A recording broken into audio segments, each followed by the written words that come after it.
We've finally got our first look at the sheer scale of Aviktas, the brand new 138 foot tall Intamin gyro swing coming to Blackpool Pleasure Beach next year, and it looks absolutely ginormous. Hello and welcome to a very quick Blackpool Pleasure Beach update, as today on Friday the 25th of July 2025 we've got our very first look at some CGI footage of the Intamin gyro swing set to be coming to Blackpool Pleasure Beach next year, which gives us a great idea of the scale and how this ride is going to look from around different parts of the park. So earlier on today, Pleasure Beach dropped a video on their social media which essentially shows a CGI mock-up of the ride along with a bunch of different angles and perspectives which give you a good idea of how this thing looks from off-ride.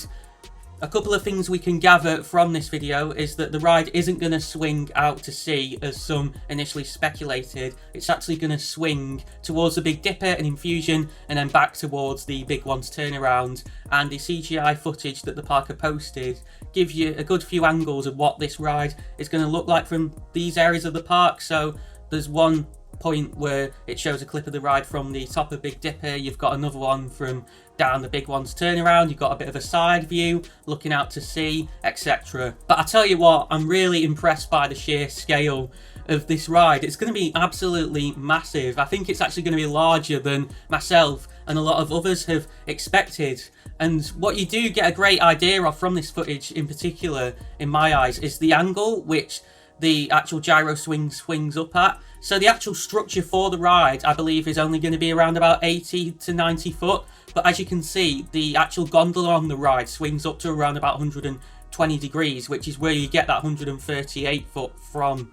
But in my eyes, the ride just looks even taller than that. Like, it literally looks, from the angles they filmed it at, it makes it appear as though it's even taller than the Big One, really. Like, you're looking at sort of the Big One behind it when you're looking at that view out to sea, because obviously the Big One's second drop and turnaround area is a bit of a backdrop for the ride if you're looking at it from inside the park with sort of the sea behind. The ride just absolutely towers above Big One, which is just, it's incredible. It's going to look incredible from off park as well. We've not seen a shot yet from looking off park, from stood on the promenades looking towards it, but I'm really excited to see what the ride looks like at that angle as well. But yeah, overall this video is incredible. A couple of notable things to mention otherwise. We still don't have an idea yet of what the theming for the ride is going to be. There's no mock-up of any theming in this video as far as I can see. There's been a lot of people speculating based off the initial logo the park released, which had that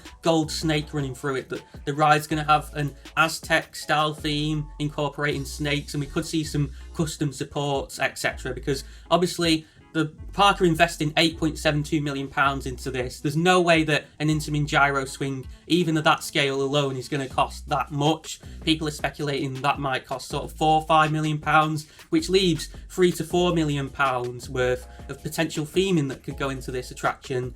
I genuinely think that this attraction is going to be heavily themed, based off both that and with what we've seen with the park recently with launch pads. That didn't have too much theming, but it had a soundtrack and custom announcements and everything like that.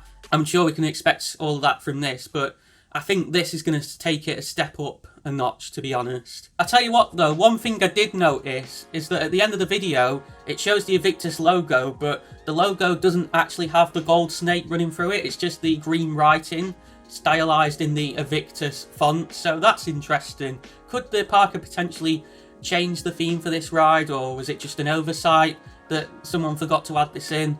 I'm not quite sure. It probably means absolutely nothing, but share your thoughts in the comments below, I guess, and I'd love to hear your thoughts on just this video in general. What do you think? Are you impressed by the scale of this ride? How do you think it looks? But that's all for now. Blackpool Pleasure Beach are absolutely smashing it at the moment. To check out my most recent vlog from the park, click the video on the right side of your screen, click the icon on the left side of your screen to subscribe to the channel. I'm Ben, you've been watching ThrillNet, and I'll catch you again soon.